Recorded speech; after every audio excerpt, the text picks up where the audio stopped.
Hi everyone, I'm Tushar Thakkar. I'm a partner at the Blended Finance Company, and I'm going to be moderating this one.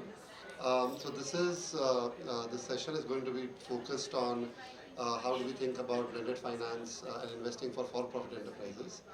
And then the format that we are going to use here is going to be slightly different from the panel formats that we've seen so far. So we'll start with a couple of social enterprises which will share their experiences of having both raised blended finance but also having utilized it towards social impact. So we'll have Seva and then their livelihood recovery and resilience fund speak about their experience, followed by Chansey. And then we will have a set of diverse funders here where we have a short round robin before opening it up for questions. So with that, I'm going to pass it on to Shivnaben from Seva to start off with the presentation. Hi. Okay. So my name is Shivna and I'm here as a representative of SEVA. Uh, I'm here to talk about the Livelihood Recovery and Resilience Fund, which is an interesting financial instrument which works for the women of the informal economy. Before I move on to the next slide, I'd like to say that this slide has this whole deck has several images and a few quotes, and they will all build to the narrative of the fund. So let's quickly begin. I'd like to take a minute to introduce SEVA. It stands for Self-Employed Women's Association. It exists in the form of a trade union. We've been around since 1972, so more than 50 years now. Uh, we have we are based in Gujarat, and have around 3 million members in 18 states across India.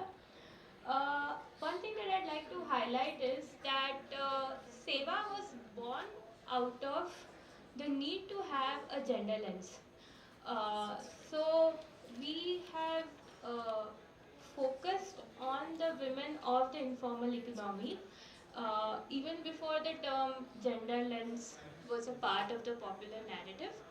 Uh, and Here are some quotes by the founder of Elaben, which highlights our approach, which is like we don't focus on charity, but we create focus instead on creating an enabling environment. So with that, I would like to quickly move on to the LRRF, or the full form as it says, Livelihood Recovery and Resilience Fund. It is a blended finance tool used to drive impact in the areas of financial inclusion and climate action. It is currently housed under a Section 8 company called Seva Trade Facilitation Center. And The climate focus was something that was not really envisaged as in the beginning, but it has evolved. Why, I will explain later. The STFC SEVA structure is visualized, it's represented through a visual which we use very commonly, which is that of a banyan tree and the offshoots, which are all interconnected yet independent. So if anybody has any questions, maybe I can explain a bit later. Uh, so now we'll move on to the focus areas. As I was explaining, climate action was not thought of as a focus area, but it became a focus area.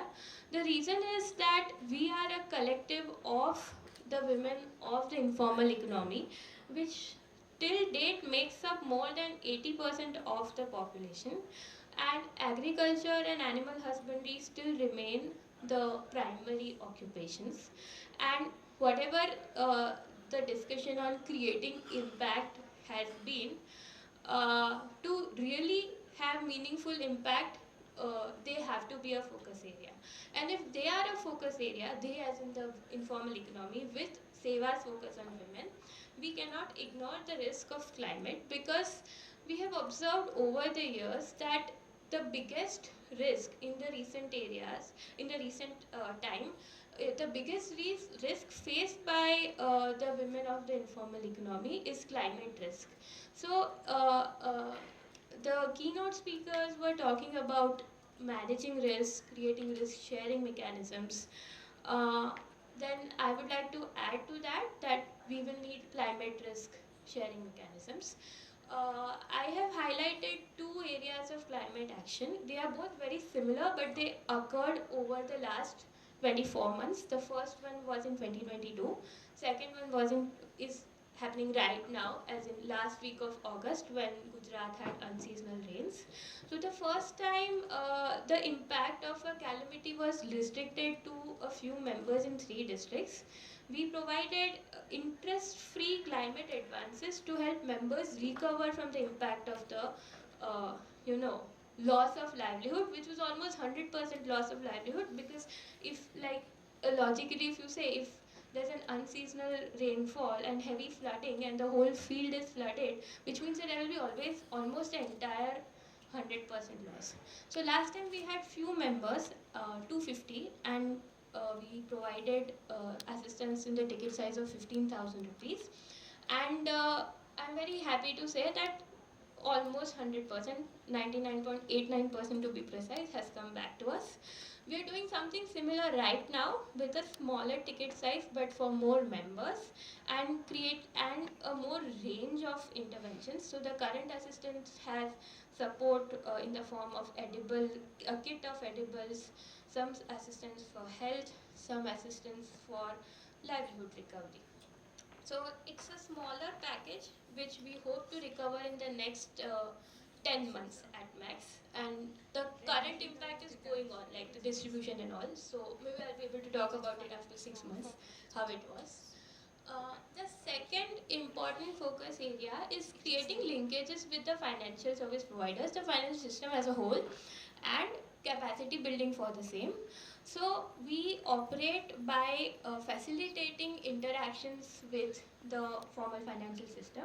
We are focusing on bank linkages in the rural areas which are not covered by, a lot of uh, institutions that operate are more urban focused or more focused on small businesses versus, agriculture, women involved in agriculture.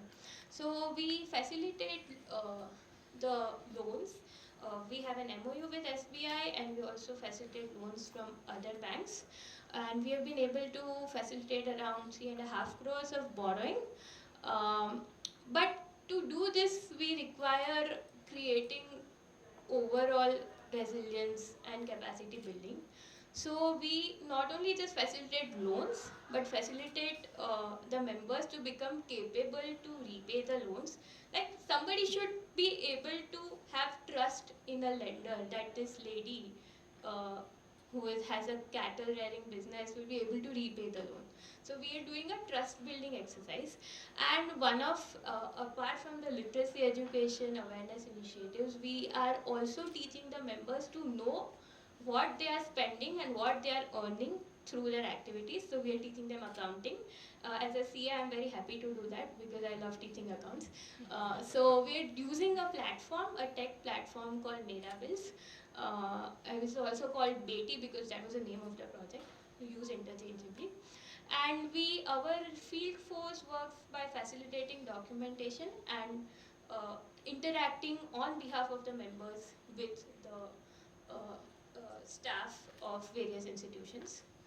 Uh, so, so what we're doing right now is also an area of interest for researchers.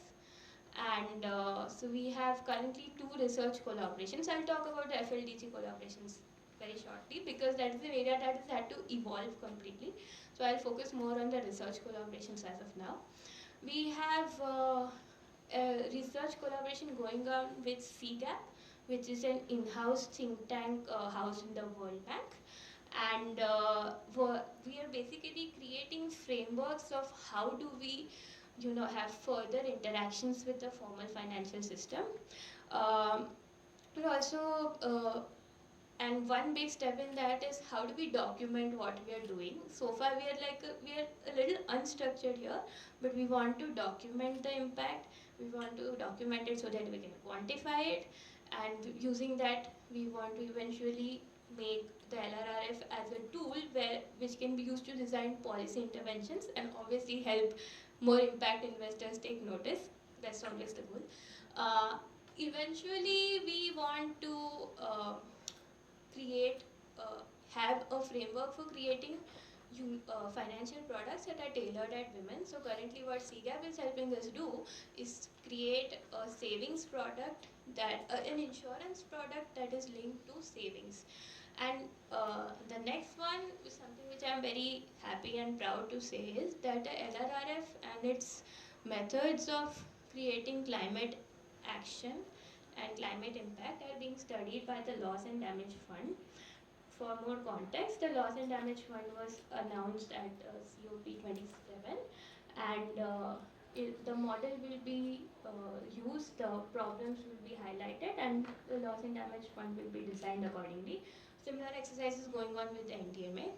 Now I'll move on to the FLDG interventions, which is where we will actually require a lot of support in the form of blended finance. So I was talking about, I hinted on risk sharing mechanisms. The goal of these mechanisms is to make sure that the the informal economy as a whole and women are an attractive set of customers for a bank, insurance company, and eventually everybody else. So we have two FLDG partnerships. So one is in the urban area, which is with Samhita Collective Goods Foundation, which is and an FLDG mechanism is in place for creating a partnership for women who are new to businesses and new to credits are able to access loans. The second is a tripartite between Axis Bank, International Finance Corporation, and us. So here I'll have to take 30 seconds more to explain why and how. So SEVA is present in the districts through its collectives, which are called district associations, and the district associations require capital to grow, to have more people, have more field staff, and also eventually grow savings groups and credit facilities linked to savings. So Axis Bank is going to lend to our associations backed on an FLDG which will be provided jointly by the IFC and LRRF. I will not spend any more time on this slide. And lastly, I would like to conclude with how we want to go ahead. At present, we have a very small corpus. Minuscule is the word I would like to use. But we do not want to remain this small because we want to multiply our impact. And so we want a corpus of returnable grants. That's why we are engaging with a lot of players in this space. Returnable grants means the grants which our members will return to us, which was what the climate advances were. A huge, I would not say a huge, but a significant chunk of the LRRF would be for climate action through returnable grants, and not just climate action as a response, but for climate risk adaptation, mitigation, and building overall resilience. We also want to use the results of what we have done or the learnings to create more advocacy for financial inclusion within the formal financial system. And we want to eventually reach a position where we are in a place where we can impact creation of financial products tailored at women. And yeah, so that is pretty much it. Is there anything that I missed out? So yeah, that's it. Covered everything. Okay, thank you.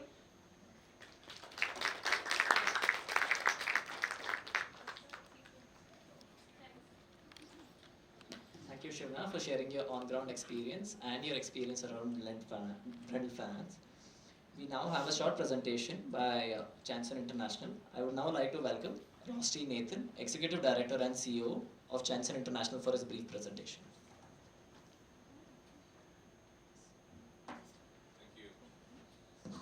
Thank you. Good evening, everybody. Actually, I have to see the presentation to do it. I'm not able to see from here, so I'm going to move here. Dear people, good evening. I was telling somebody in the morning, it has been 22 years the last time I attended a conference in India. I'm based in Rwanda, Africa. Been in an organization called Chanson International. I'll just tell you how it goes, guys. How does the clicker work? This one, right? Yes, correct. Yeah, what is Chanson International? Chanson International, actually, we are in the crossroads or intersection of an organization. We are in financial inclusion, livelihoods, and also very specifically in innovations, I would call. We try to achieve all our goals through a medium, education medium. That's what we'd say. We are education as a primary medium to achieve our goals. Chanson is managing a $16 million fund, which uses an innovative financing model called income share agreement. We use income share agreement where students, to put it in simple language, it's study now and pay later. This is a space where in financial inclusion, most of the financial sector or the financial service providers always shied away. This is the students' population. So we are there. We are right now operating in 4 countries. We started in 2018. We are in Rwanda, South Africa, Kenya, and Ghana is our new baby. And as of now, we have been supported initially by Optimus Foundation, UBS Optimus Foundation, and we have DFC and Senira. They are one of our cornerstone funders. I would say our model, as of now, how our model works is Chanson raises funding from impact investors and grants. Then we use this funding and we create an algorithm where it creates a percentage which students have to pay and for how many years. It is a bit of a complicated model. We are trying to simplify it. And we work with partner institutions. Partner institutions are vetted. We work only with partner education institutions who offer market-related education and outcome-based education. So that means any youth, any excluded youth, can sign an ISA with us if he chooses a vetted education institution. As we say, we are right now only in Africa, and we are very much looking forward to coming to India very soon, and one of my objectives here is also that. I'll keep it very short here. I want to see so that I don't miss it. The snapshot of our experience of blended finances, how we started is we started with a grant. Morning there was a discussion of what brings an impact, whether it is a grant or whether it is investment. Here we could say that somebody was saying that how do we make the soil fertile? So I want to use this. We started with the grant, and this is the first phase. We wanted to prove a concept. What did we learn is that through Optimus Foundation, we were able to attract other funding too. We introduced a concept of ISA. Income share agreement was very new in Africa or to the continent. You all know that Africa has 53 countries and we operate only in 4 countries. And in the financial sector, none of them have ever tried an income share model. Income share model does not have a loan concept, or it does not have an interest concept. So I will explain to you if you all want to meet me, because it's a bit technical, but very simple to understand. How we implemented is that we set up a Future for Work fund using Kigali International Financial Center. But as a fund, we were not able to operate a funding operations, I would call it loan operations. So we were given a special instrument where we started a NBFC, we call it non-deposit taking financial center. So we used that as a special instrument there, and then we are there. And then how do we successfully raise blended finance is that here it was very difficult initially because we had to understand the various stakeholders and what they are looking for. So I'm also here to learn what it is looking for. But we were able to raise funds here. With our concept, we are able to attract a DFC who came in to fund for us, and I'll talk here. And we were also, as we are on the right path, we are also interested in sharing with you the challenges we had or we faced when we started this concept of ISA. The first is insufficient data. Most of the investors or impact investors commercially or social investors always ask for what is the data? Do you have any data of students repaying you? We did not have that. But currently we have that. I will show you that. We are building a database of that. And then we had an immature ecosystem of understanding ISA. Income share agreement is a special asset class we are trying to build in African continent or right now in Rwanda. Most of the regulators or even policymakers did not understand what it is.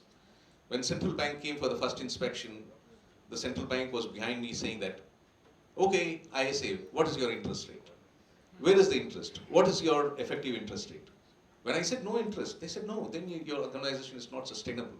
So they were not able to understand the concept of ISA. So we have a mandate of even creating a market system development in the countries where we live. We bring in a lot of policymakers, we bring in regulators together and explain what is ISA, how it works. So we are trying to build a new asset class. And somebody was asking, what is impact? How do we measure impact in this? Is it the students who get jobs? Or whether they increase their livelihoods or they increase their income? How do we measure this? So this is also one of the challenges. We are trying to hire experts in this field, and I think next time when I come to Prabhav, I'll be in a better position to explain that. Here, blended finance has helped us to mitigate some real and perceived risks. The first risk is that they say ISAs, that is income share agreement, itself is not risky, but the problem is it is the lack of awareness. It is very new in the market. I'll let you all to read that.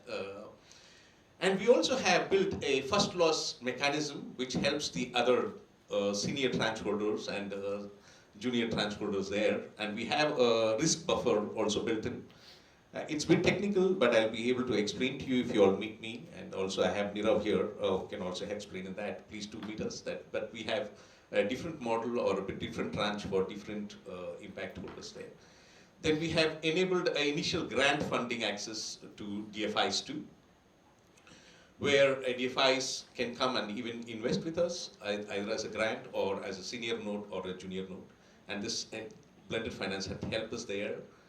And here are some of the numbers which I want you all to see where we are and where we want to go. Number of students. I know that morning somebody was telling me, Nira was telling me, don't tell numbers in India. Because to achieve this 4,500, it took 3 years. But in India, it'll be one institution where we can find 5,000 students. And somebody was even telling me that 12 million youths come into the workforce every year. I was telling that's the population of Rwanda, 12 million. So our context is very different. For us to achieve these numbers, we had to go through a big process. Here we have a proportion of excluded. We are very particular about gender lens. 60% of our students should be women, and also they should come from the rural areas. And that is also a lens. In the morning I was told that I should change. It is not that always the poor come from the urban areas. Sorry, from the rural areas. We are also urban poor. And I've talked about, and portfolio at risk is very interesting. Of the students who have graduated, we have nearly 1,000 plus students who have graduated, and out of them, 95% are paying. This is in Africa.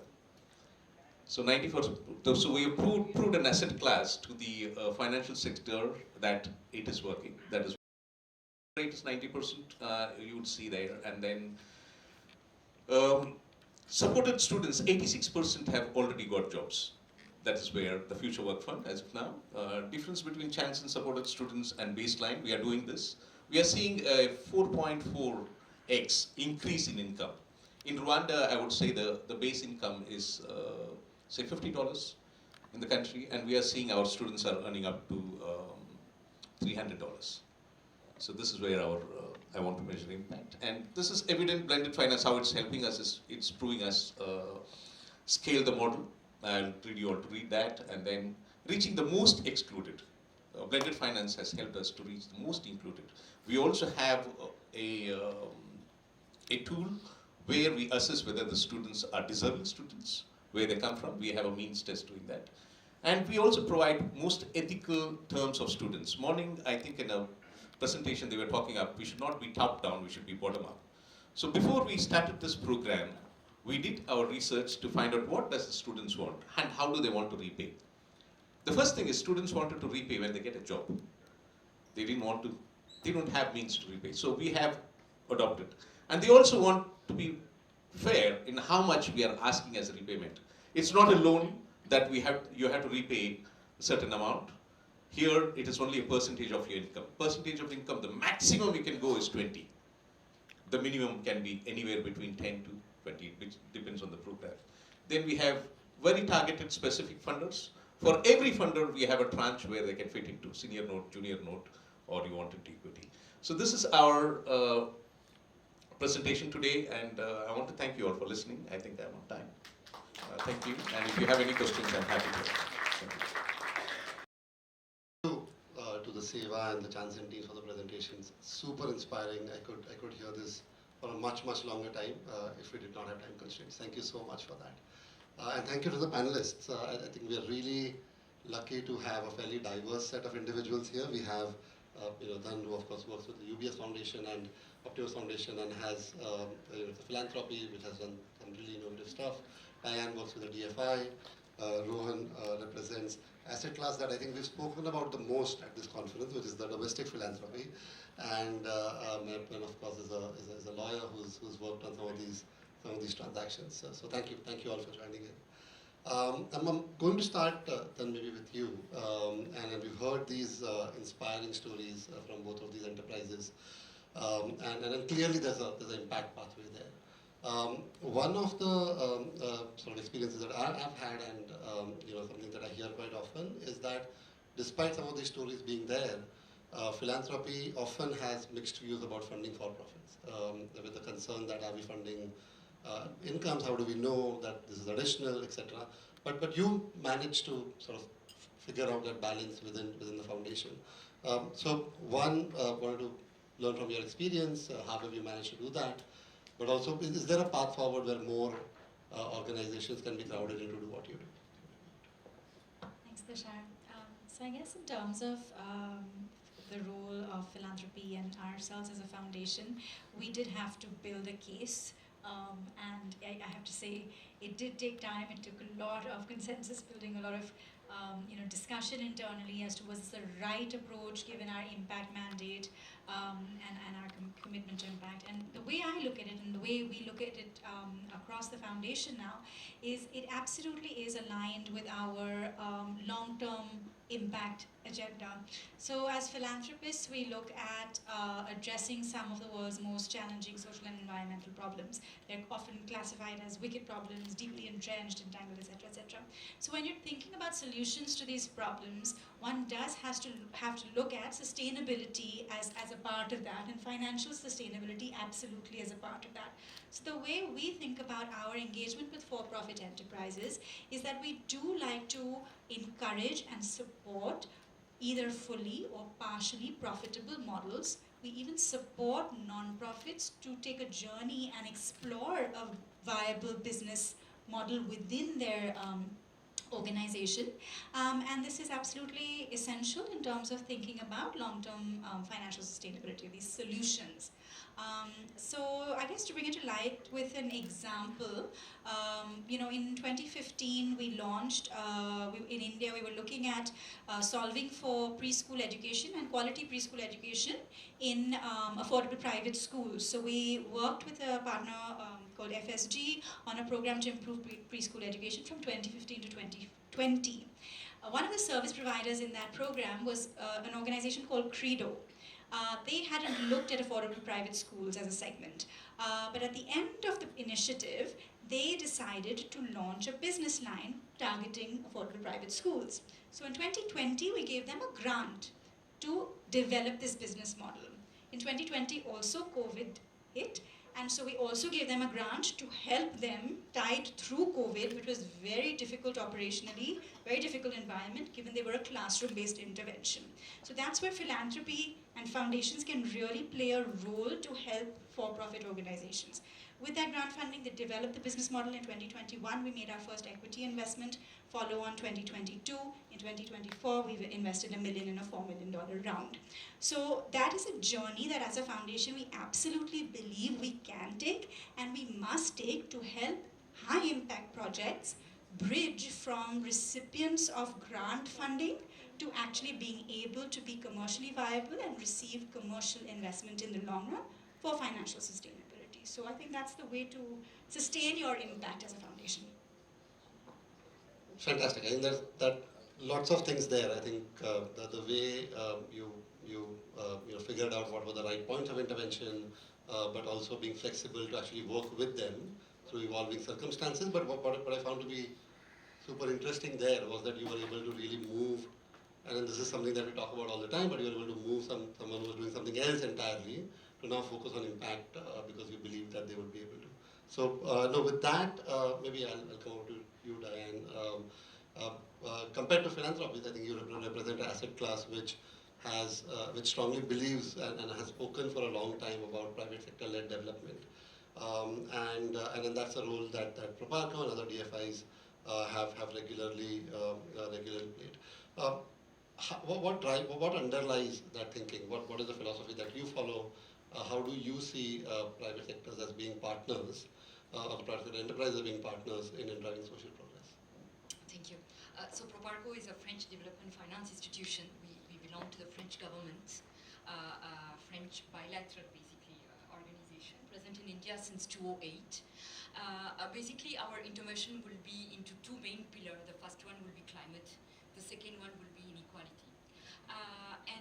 The whole of Proparco will really to focus on mobilizing private capital and supporting private sector actors and projects in order to promote a sustainable and inclusive development. So for us, we believe that, of course, our mother company AFD is working a lot with the government, but we believe that for a country to be sustainable, we need a very, very strong private sector.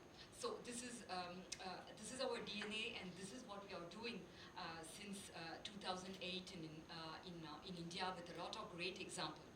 So yeah, this morning I was talking on a session where we are talking about impacts and return. Of course, as you are mentioning, financial sustainability is super important. If there is no any financial sustainability, there is no any sustainability for growth, basically. So, of course, our triptych, as I say, is impact. We are an impact investor, but we will invest if there is a clear path for growth, a clear sustainability for this growth path, and how the risk, the governance, all this are managed, once again, to order to sustain this growth. So all this element is very much important for us. And yeah, we believe that private sector, private enterprises has a huge role to do in order to sustain India roadmap, India strategy. Just to take three examples, affordable housing is a great example where you can see more and more HFC coming up with affordable and green housing for this LIG, EWS segment. So this is typically a good example where private sector, with the help of the government, good framework and a good regulatory framework is also bridging the gap and providing the necessary impacts to this underserved, the bottom 40 population. So this is a great example. Technology. With microfinance institutions, this can be also something where India has been super in advance in all the agri-tech, smart agriculture, where they really also bridge the gap of inclusion and how to enhance the agriculture productivity. So we still believe that here also there is a lot of room for DFI like Proparco to support the private sector. And more globally, when we are doing transactions with microfinance institutions, with NBFIs, there is here also a huge impact story of SME, supporting SME, supporting job creation, supporting women empowerment.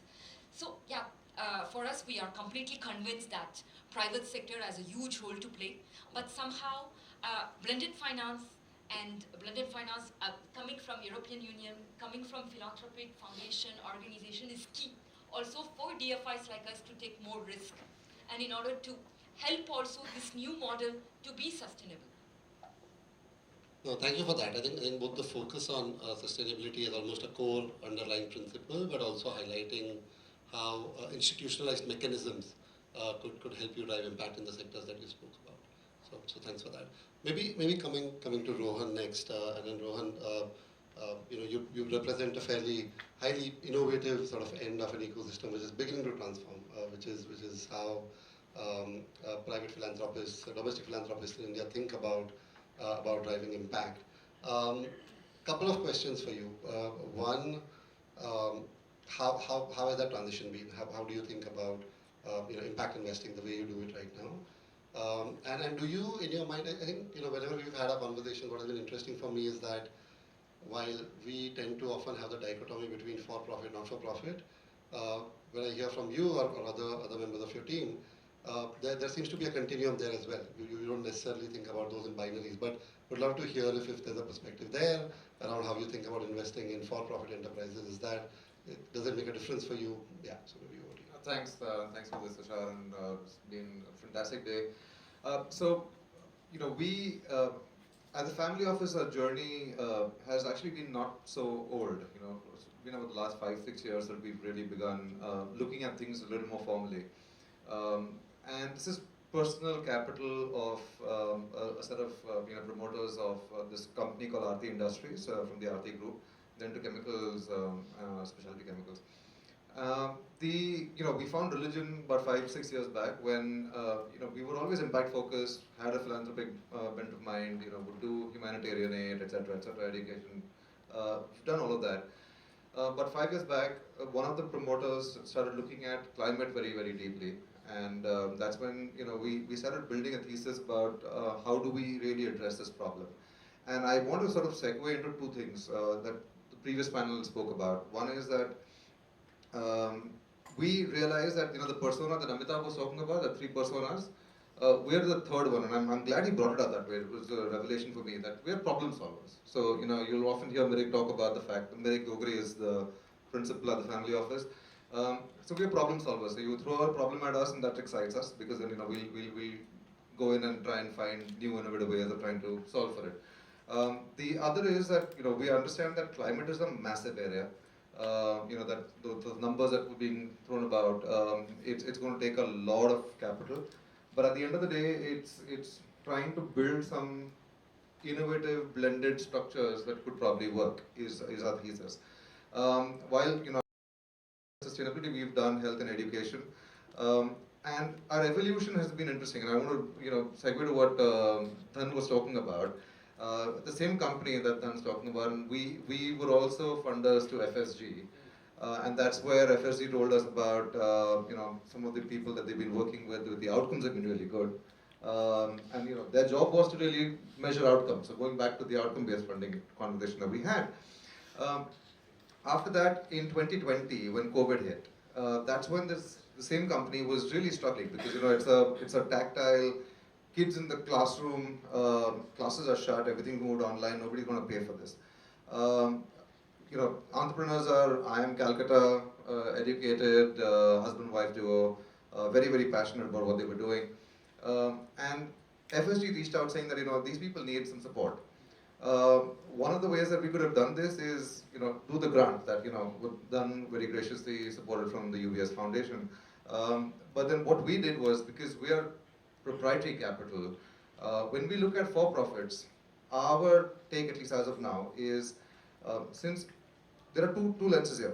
Since we can deploy equity, debt, and grant, when it comes to a for-profit, I'd prefer to do either equity or debt, because we are fairly clear that the money that we're generating out of our investments is finally going back to the ecosystem.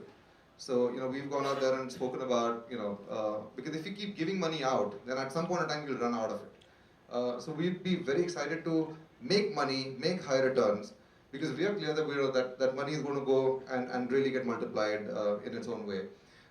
So we invested in this company in December 2020. We were staring down an abyss, and it was pretty much that it's going to be a write-off. So in our head, we were thinking that this is a grant. But we expressed it by way of an equity.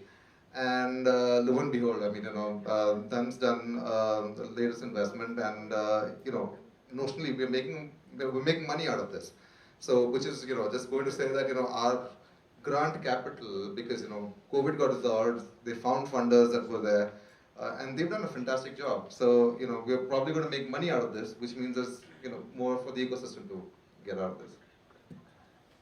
That's such a great example. I think not to put too much of a plug of our company, but one of the things that we get excited by is exactly this, right?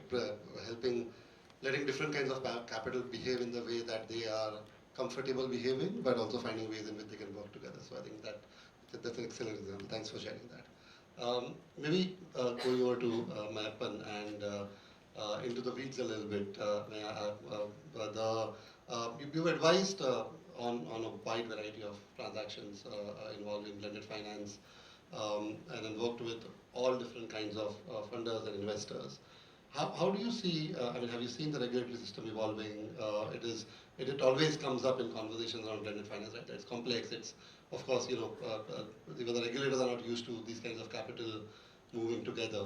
But how are you seeing it move? Is it becoming easier? Is it hard to invest for philanthropies and for-profits? Can it happen? Yeah. Sure, thanks, Tushar. So I think just taking a lead from Rohan's last point on, from a for-profit investor's perspective, the typical ways is, you can do equity, grant, or debt, right? Now, the choice is always from a social entrepreneur perspective. You can either be set up as a non-profit or a for-profit, and our legal system fundamentally believes that it is not, allowing intermixing of capital is something that they don't, at a jurisprudential level, they're not comfortable with. We've had few regulators over the years kind of break that down. So we have more progressive regulators like SEBI who have come up with social venture funds, impact funds. IFSC is really forward-looking.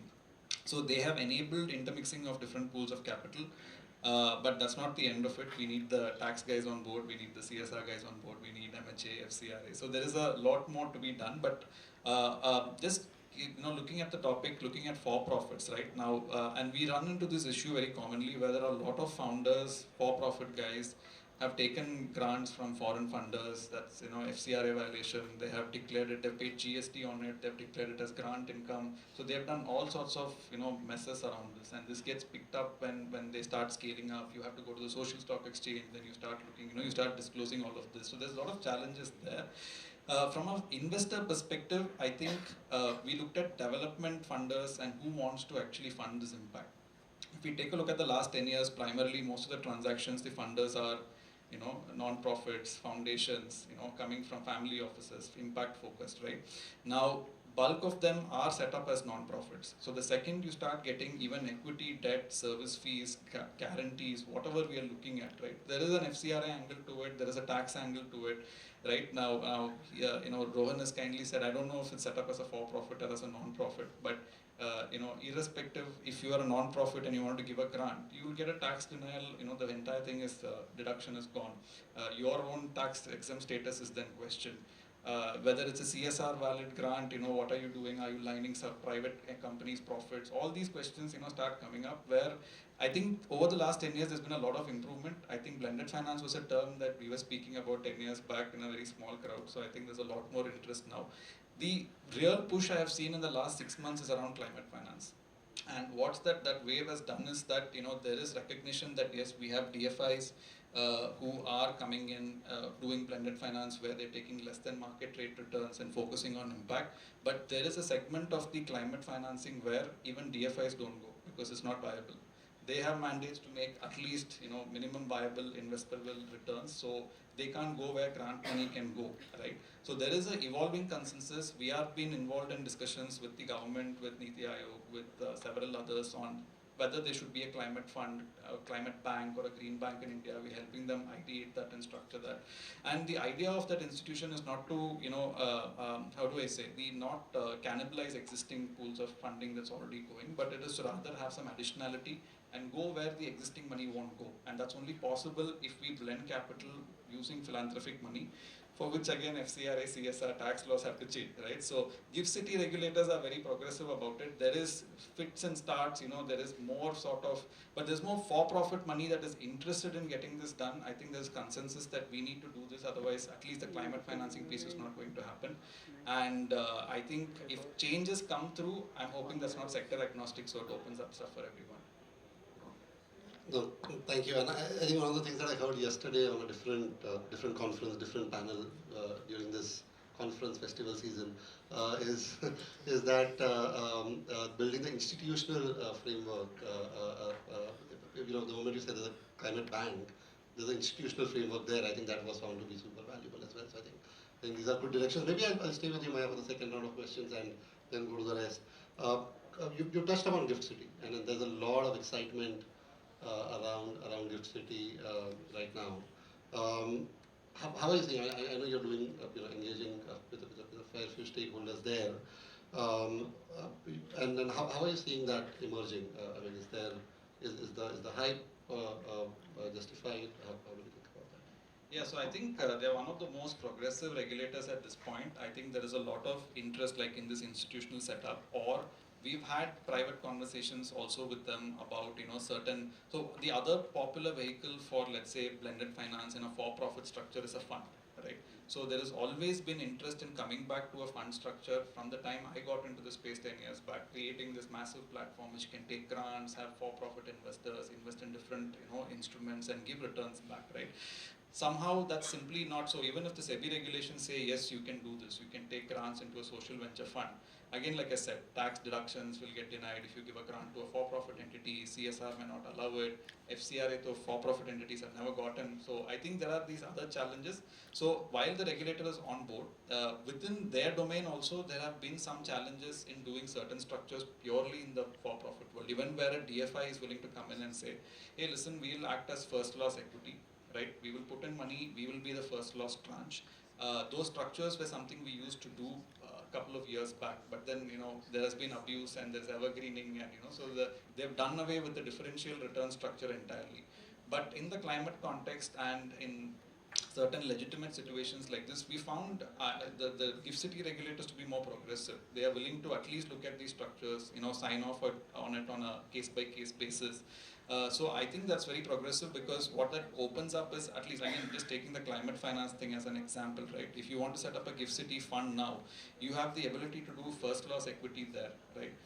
In fact, they even indicated that if you want to get a grant into the fund, we may even liaise with MHA, which I thought was extremely forward. I don't think it's, I'm not very confident we'll get the approval from MHA, but you at least have a regulator batting for you. You have the optics of climate change and all of that actually going in your favor. So I think if those kind of structures come through, so you have grants, you have first loss equity, you can do guarantees at the fund level, you can do low cost debt, which is tax efficient and tax exempt. So I would say just keeping this one vehicle and this regulator, I think things are opening up. The trend has generally been very forward looking. If you see most of the SEBI, IFSC, tax and CSR regulations have generally been more deregulated and more friendly over the years. It's only FCRA that's been taking a sort of shifting sands and two steps backward. But I would say generally the regulatory trend is positive, and I think with climate financing, we're seeing a lot more for-profit players get into the bandwagon and push for this kind of change. So I am more hopeful about change coming through now at a faster rate than it has in the last 5-6 years.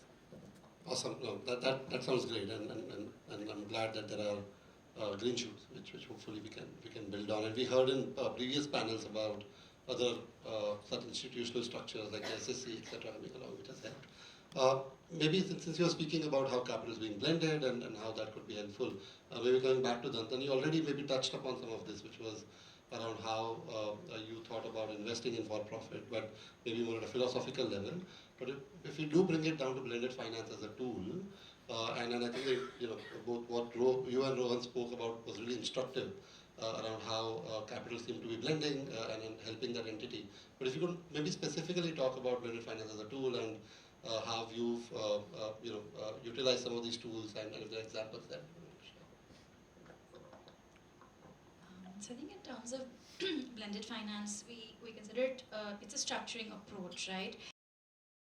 In terms of coming at it from a philanthropy perspective and application of philanthropic capital, like I said, with examples like Credo, we really believe that there's a role to play in terms of providing the catalytic seeding and scaling funding that is required for enterprises to become investable.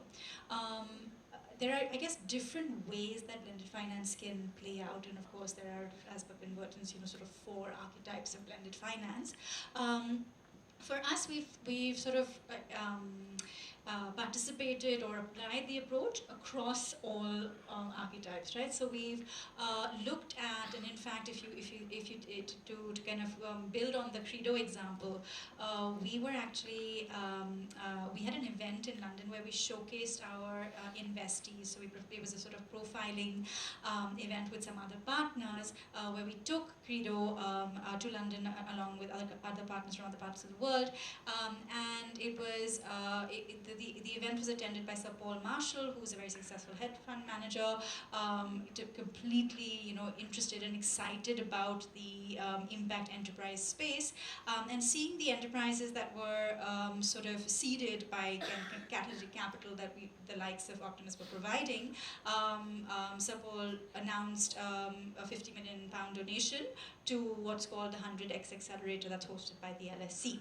So I think this, I guess in the one kind of construct or one way that blended finance plays out practically is, of course, this whole application of catalytic capital, philanthropic and public funding to develop programs, so to provide design, scale funding, technical assistance. Together with Convergence and several other partners, we've launched the Asia Climate Solutions call for proposals to really help provide design and scale funding to nature-based solutions and climate solutions in Southeast Asia. So that's kind of one way that we've worked on blended finance. The other example, of course, Ross described so beautifully is an idea like Shansen, where what the Shansen team have done is actually bring players alongside each other on the Future of Work Fund. So have used public philanthropic funding, investor capital, and participation by the students themselves to address the financing needs of the initiative. And so I think that's another great example. And in fact, I think in another panel, someone mentioned coming at it from the problem first. So rather than looking at the approach or the tool or the instrument, what is the problem that you're trying to solve? And if you look at student financing, I think there's a tremendous challenge as well as opportunity in sub-Saharan Africa, in India as well. And so we're really excited about thinking about blended finance fund and actually bringing a model like Shansen to India to solve student financing. So that is, of course, a structure where you have players participating in a capital stack alongside each other. So I guess those are two examples from our work. Wonderful. Thank you. Thank you for bringing that to life. So maybe coming to Diane and then to Rohan as well, with a couple of quick questions before we open it up for questions from the audience. To start with you, Diane, you spoke about, I think, the focus that you have and sustainability being a key underlying driver for the investments you make. If you were to now bring this down to which are the sectors and areas where you're seeing some of these opportunities, and then where do you really think this kind of private sector-led development with the support of course, DFIs or philanthropies could potentially play out, what might some of those be?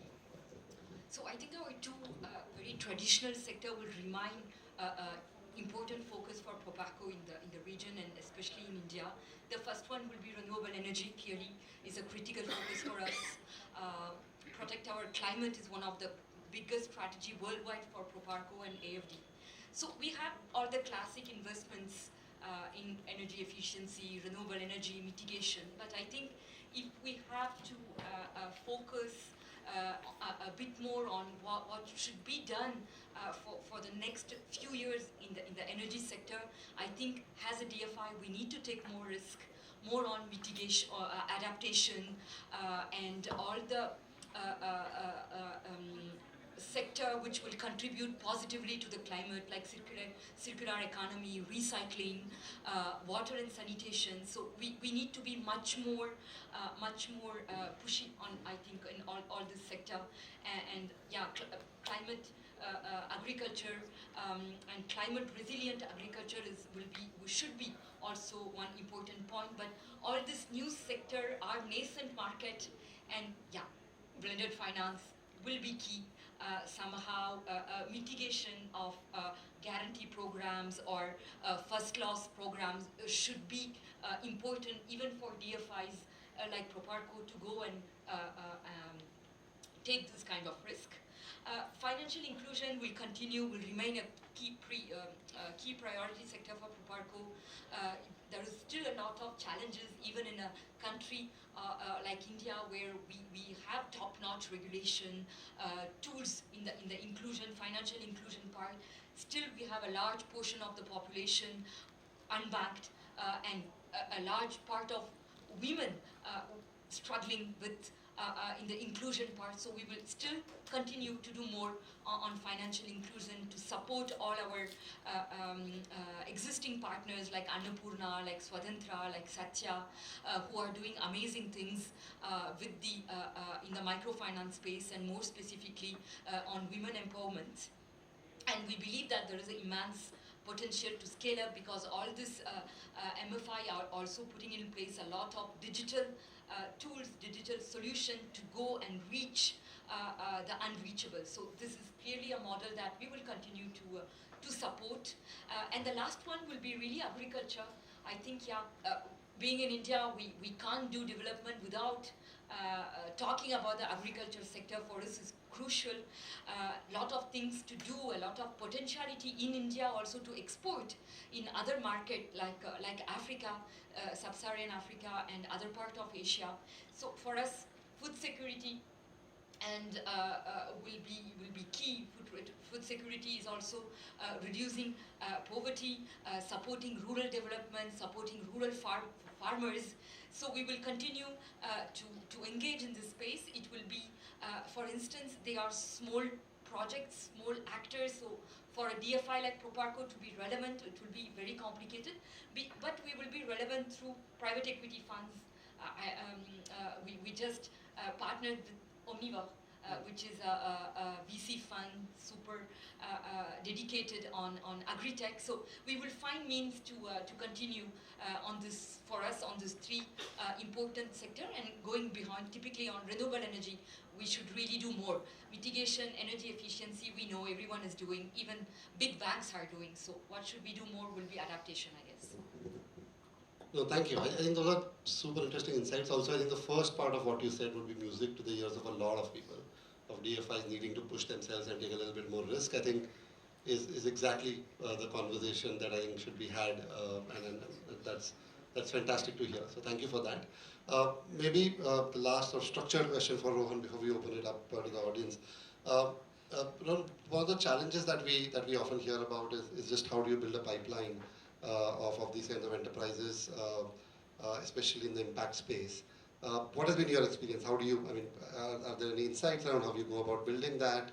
In terms of sourcing, right? Yeah, essentially, and then is there a need for sort of more structured engagement platforms, etc., around this? So I think a couple of things here. So what's happened, I think, even what you mentioned, Mehaman, that last 6 months he's seen this climate thing really blow up in a sense, right? And I think climate's beginning to have its sort of day under the sun, and that's like a funny pun, I think, with RE. But the point is, I think a lot is happening for climate. There are a lot of climate mixers, etc., etc. So there are a lot of ways that, and there is enough awareness. There's a WhatsApp group that's always brimming and with a lot of activity. So because we've focused on climate and sustainability predominantly, and we also do health and education as two of the other things, but the pipeline for us is not very, very challenging, because if something makes sense from a climate lens, and the name, when we were deciding Namkaran kaise kare of the family office, the word spectrum really came from these 2-3 things that came together, that within climate, we believe that there is no one silver bullet solution. So there are just a multiple host of things that we need to focus on. And as far as the capital is concerned, there is this whole continuum of capital, and that's really where the blending happens. So and that's what we are looking to offer. So that pipeline is not the most tricky, but I think what's important is if for-profits can really build purposeful narratives for what they're doing, they would be able to attract this kind of money. And it goes on to how your language that again Amitabh was talking about on the other side, that eventually everything is impacted in a certain way, right? Any company that I invest in, I mean today, is Zepto impact? I think it's great impact. You know, consumers are benefiting. There's a gig economy worker that's benefiting. There are so many companies that are dependent on the VC. So you know, VC money gets dependent on VC money, gets dependent on VC money because you know everybody's sort of in that same value chain. But I think there is impact. Now, how do you sort of pitch it to the right kind of audience is important. And then the lens that the investor wants to use. I think everybody has a very different lens, and I think building that narrative is and the clarity is critical. And you know, we may see something as not climate friendly, which might be very climate friendly for somebody else. Fantastic. No, thank you so much, Rohan. I think that's super helpful to know, and I think it's probably useful insight for entrepreneurs thinking about this as well. It's an everlasting debate, right? I mean, I was with a friend yesterday who works with the U.S. government, and one of the things that he is not from the finance side, and one of the things he said was that isn't all investing in developing markets essentially impact. So yeah, so I think there are multiple ways of, but I think the point that you made around how to think about the pipeline, I think is super critical. So thank you for that. Tushar, may I just share something on that same train of thought? So to your Zepto example and the one what you just mentioned, Tushar, is that there's a very interesting paper written by Jake Cusack of Cross Boundary that's titled "Every Deal is a Blended Finance Deal." I think it got published in June. You must read it, and it is really coming at it from this concept of every venture has positive and negative externalities. Some are built into the model, some are not. So I'd recommend that. Thank you very much. We'll add it to our internal reading list as well. So thank you. Fantastic. So thank you all, but we'll open this up for some questions from, yes, sure, maybe.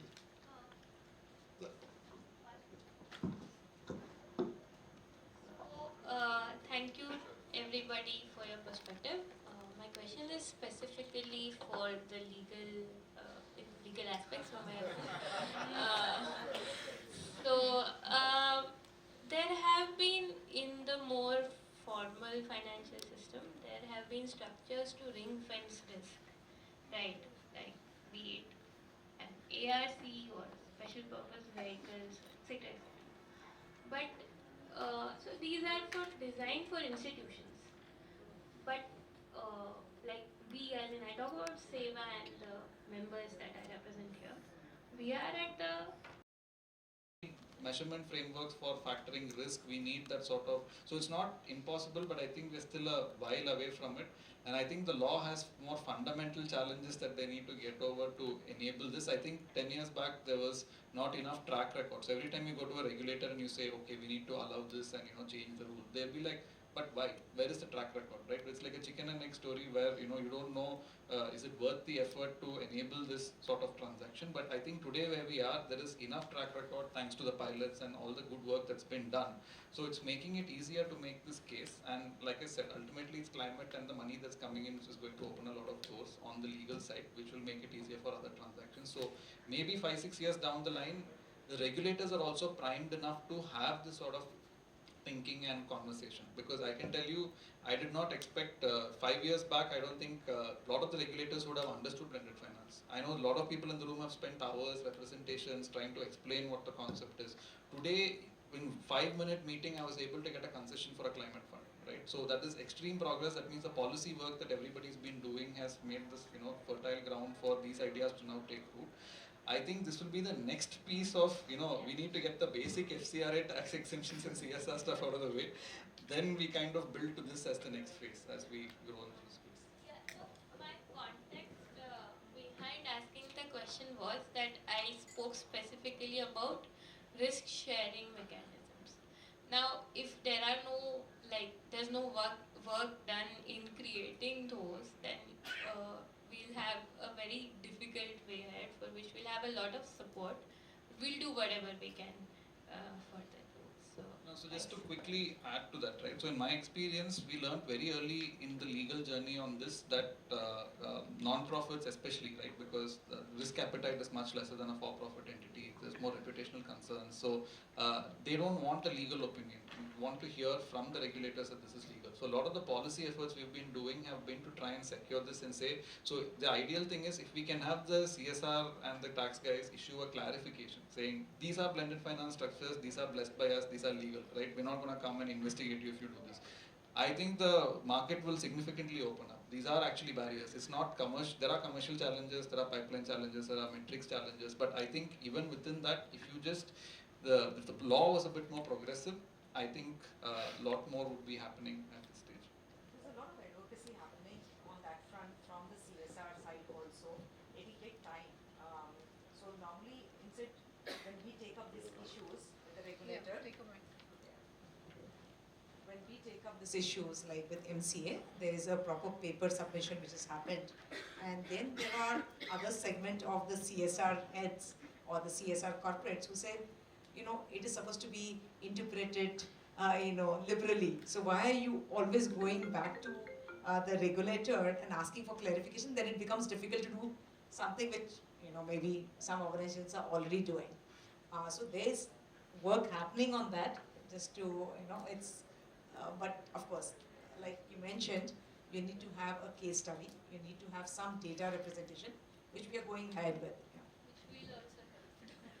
There's one more question. Well, yeah, I think some of the discussion preempted my question, and I don't mean to target the lawyer in the crowd. Clearly a lot. But, there's clear precedence where IRS, the 501c3 money has gone to impact assets, and DAFs and donor advice funds have been set up.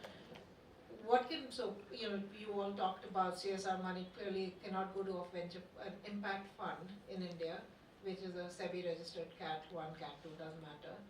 So my question was, what can happen to make it actually become available, because there's real impact happening.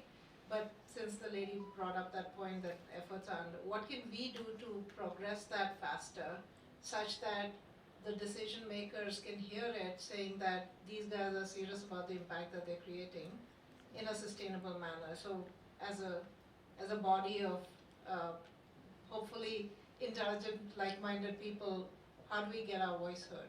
So this is a slightly tricky situation, and I'll tell you why, right? So it's not like the innovation is not happening.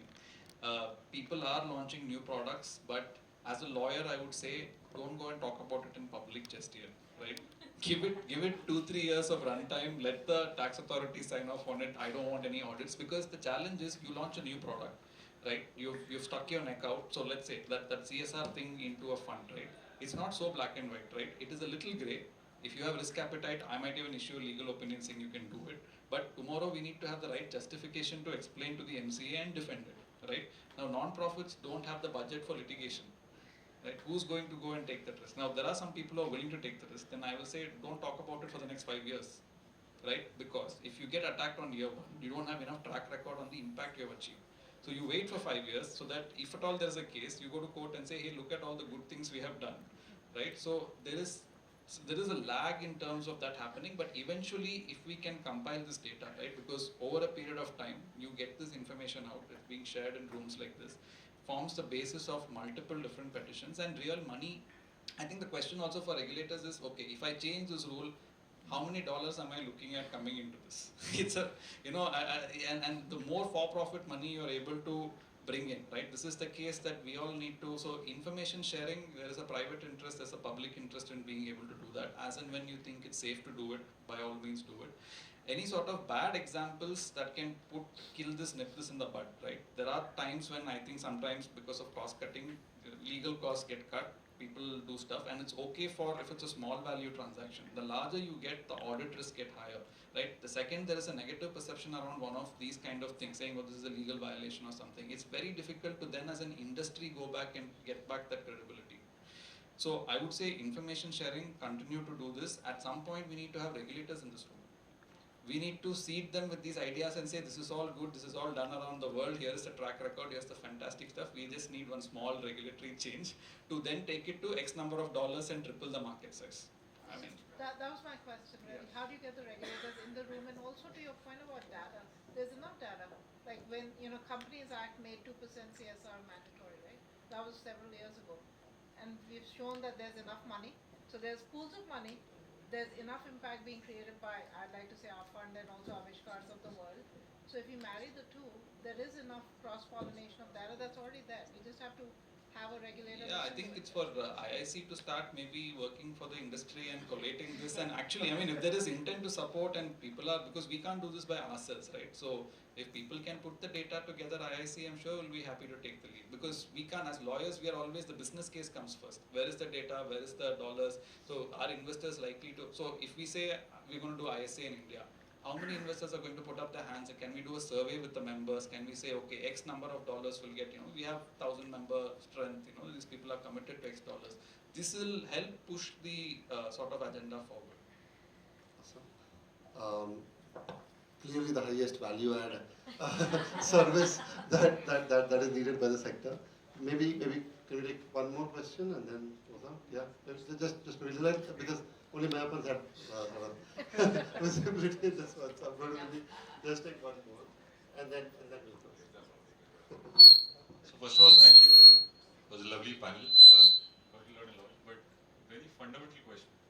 I think as a startup, for-profit social enterprise, we know where to go when we need debt. We know where to go when we need equity. I'm sorry, but I'm still not clear in terms of where do we go if we want to raise blended finance. And this is coming from a startup, for-profit social enterprise. Thank you. Shameless plug for TBFC. I did not plan this. So I think there are different ways you can look at it, and of course the blend can happen at different levels. So it can happen at the project level. For example, Shansen has blended at there. So I would say talk to Ross because you can think about it, and you can think about reaching out to different funders or investors with different risk return impact appetites and bringing them together as the project developer, or it happens the other way around. So there are different ways that the blended finance initiative can originate, but it's about identifying then the different pools of funding. So it's not, there's no kind of one blended finance approach. It's about identifying your different potential pools of funders and seeing whether there is some kind of win-win-win model that you can develop to bring them all into the project finance table. Right, so if we And could work with Tushar and team. So just a quick one. So I think as you mentioned that ISC could do something about the other topic that was being discussed. I slightly don't understand legal as much, but can we also see how do we get solutions in the room so that the people or institutions like yourself, like the UBS, Optimus and others could kind of, and these solutions which exist, or the enterprises that have those solutions kind of come together. Probably the finance company could do something as well as ISC could. Yeah, we need the stage is what I'm trying to say. Yeah, no, also sorry. Yeah, no, I think that's a great point. I think being able to highlight pathways of how some of these things might have happened in the past could certainly be one of those ecosystem level things that might be necessary. So with that, and thank you all. I know we are at the end of the day. Thank you for sticking on, and I hope this conversation was helpful for you. Thank you very much to the panelists, to Seva and the Tansen team for being here and talking about your work. Thank you very much.